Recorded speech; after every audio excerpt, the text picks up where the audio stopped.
Greetings, Math 101. I hope you guys are doing well. I wanted to make sure that you were staying on target and that you are now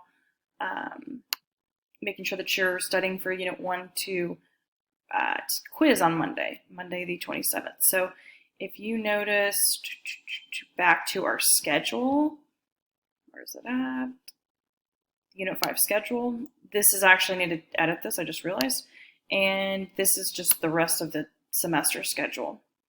So if you'll go to that, scroll down, and notice that we should be on, if we go to week 5, you should be watching Unit 2 videos, making sure you're complete, and then you should have Unit 1 videos done as well. So make sure you're looking through that review, make sure that you ask questions, that you come into class if you need some help.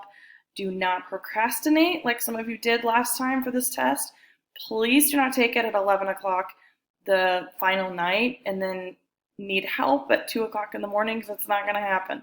So, please reach out this week. I'm here for you guys.